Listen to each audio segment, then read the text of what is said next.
حضرت مالک بن دینار رحمت اللہ تعالی علیہ فرماتے ہیں میں حج کرنے گیا تو اس سال حج میں بڑا رش ہوا، لاکھوں لوگ آئے، تو میں نے عرض کی مولا سب کا قبول ہوا ہے کہ کوئی رہ بھی گیا ہے؟ تو فرماتے ہیں مجھے خواب آئی اور بتایا گیا لاکھوں کا قبول ہو گیا۔ بڑا بے نیاز ہے اللہ، بڑا بے نیاز ہے، بڑا کریم ہے۔ چاہے تو گھر بیٹھے بیٹھے کہے ماں باپ کا چہرہ دیکھ میں تجھے حج کا ثواب دیکھ، ماں باپ کا چہرہ کا سب کا قبول ہوا، ایک ہے محمد بن ہارون بلخی اس کا نہیں قبول ہوا۔ فرماتے ہیں میں سویرے اٹھا تو میں ڈھونڈنے لگا کہ بلخ کے لوگ، خراسان کے لوگ کہاں ٹھہرے ہوئے ہیں، وہاں علیحدہ علیحدہ ہوتے ہیں نا، یہ پاکستانیوں کی بلڈنگیں، یہ انڈین ہیں، یہ فلان ملک ہیں۔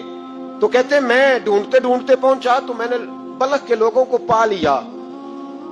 میں نے پوچھا تمہیں محمد بن ہارون بلخی کون ہے؟ تو لوگ کہنے لگے وہ تو بڑا نیک آدمی ہے، بڑا پرہیزگار ہے۔ کہتے ہیں میں نے کہا مجھے خواب آئی ہے، حج قبول نہیں ہوا، یہ تعریفیں کر رہے ہیں۔ میں نے کہا کس طرح کا نیک؟ تو لوگ کہنے لگے جی 24واں تو وہ حج کرنے آیا ہے، ساری رات نفل پڑھتا ہے، سارا دن روزہ رکھتا ہے، بہت مالدار تھا پر ہر چیز اللہ کی راہ میں خیرات کر دی۔ فرماتے ہیں میں نے کہا وہ کہاں ہے؟ کہنے لگے پہاڑ کے پیچھے خیمہ اس نے لگایا ہے، وہاں اللہ اللہ کر رہا ہے۔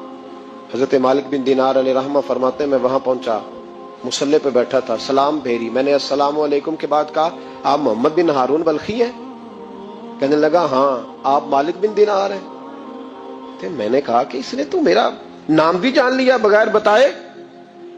فرماتے ہیں میں نے کہا کہ ہاں میں مالک بن دینار ہوں۔ کہنے لگے کیسے آئے ہو؟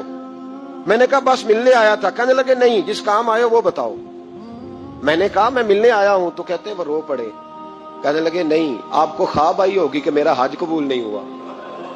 کہتے ہیں میرے رونگٹے کھڑے ہو گئے کہ اسے اتنا بھی پتا ہے کہ میرا حج قبول نہیں ہوا۔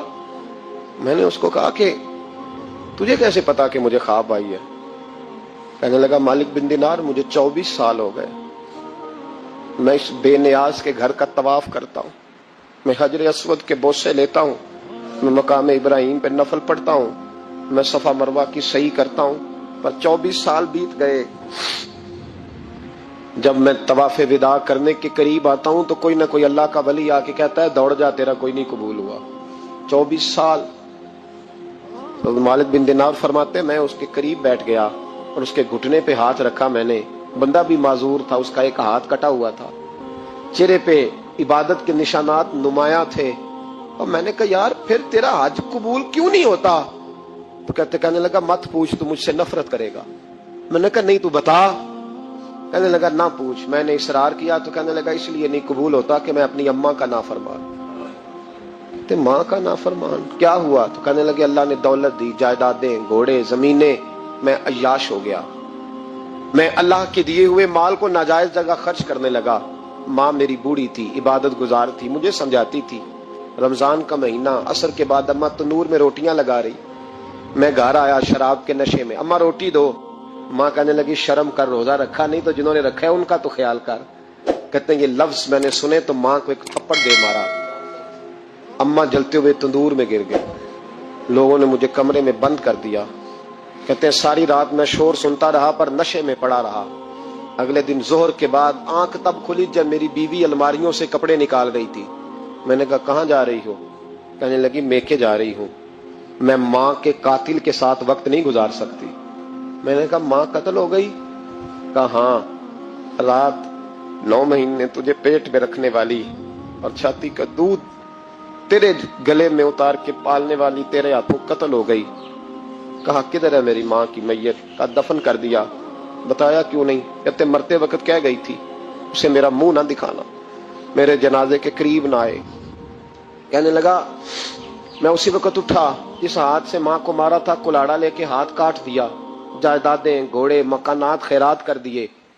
ساری رات نفل پڑھتا ہوں، سارے دن کے روزے رکھتا ہوں، ہر سال حج کرتا ہوں، عرش کا مالک معاف نہیں کرتا۔ حضرت مالک بن دینار کہتے ہیں میں نے بھی ایک تھپڑ مارا، میں نے کہا تو اسی قابل ہے، تجھے معاف نہ کیا جائے، کبھی تجھے معافی نہیں ملے گی۔ کہتے ہیں میں ہو کے آیا، وہ روتا رہا، تڑپتا رہا، میں سویا گھر آ کے تو مجھے مصطفیٰ کریم علیہ السلام کا دیدار نصیب ہو گیا۔ نبی پاک صلی اللہ تعالی علیہ وسلم نے فرمایا مالک تو اسے کیوں مایوس کر آیا ہے اللہ کی رحمت سے، کیوں کہہ ہے اسے؟ میں نے کہا حضور اتنا بڑا قاتل ماں کا کیسے معافی ملے گی؟ تو محبوب فرمانے لگے اس کی ماں کی وجہ سے ہی اسے معافی ملے گی، ماں کی وجہ سے۔ حضور کس طرح؟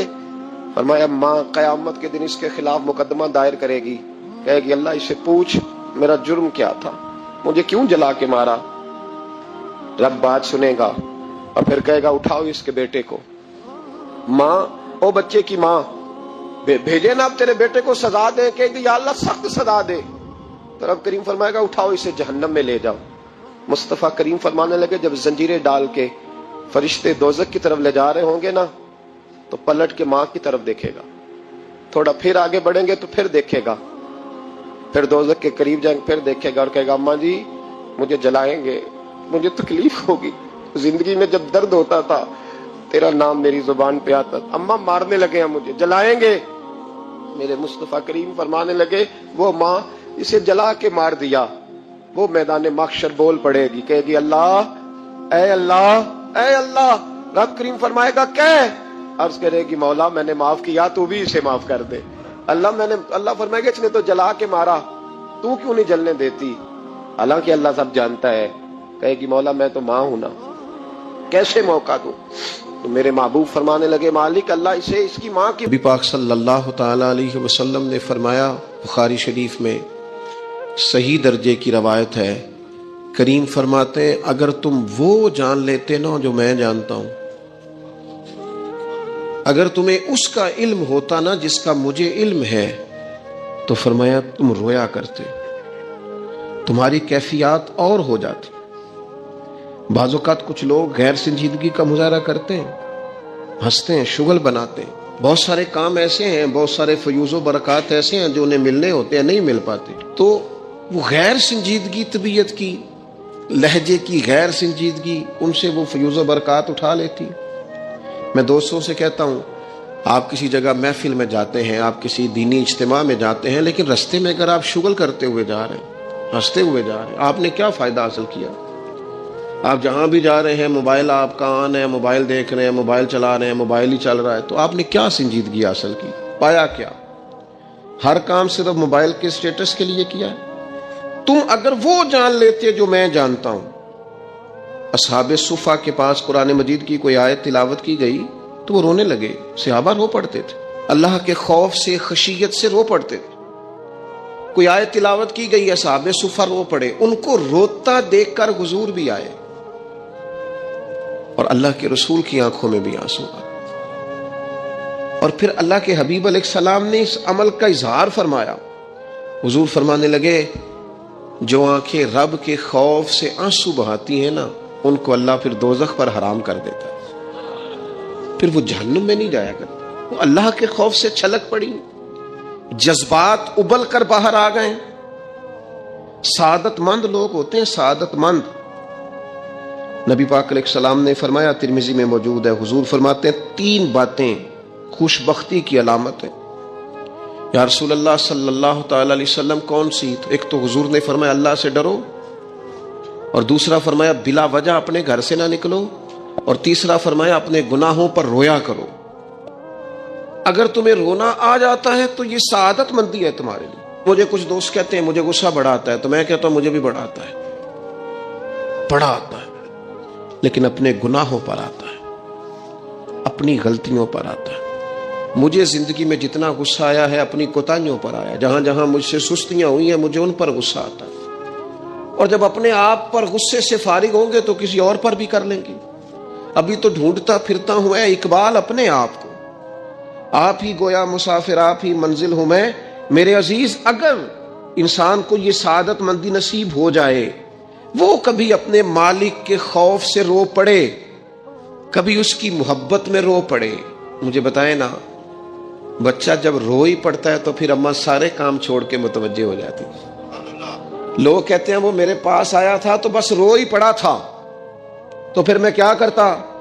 وہ رو ہی پڑا ہے تو معاملہ ختم ہو گیا۔ بچے کی شدید غلطی پر اسے ڈانٹا تھا پر وہ رو پڑا، نرم ہو گیا دل ماں کا، باپ کا، چچا کا، بڑوں کا، چونکہ وہ رو پڑا ہے۔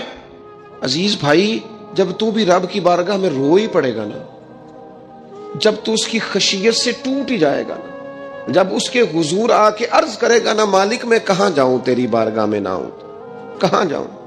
اعلیٰ حضرت بریلوی رحمت اللہ علیہ کے والد تھے،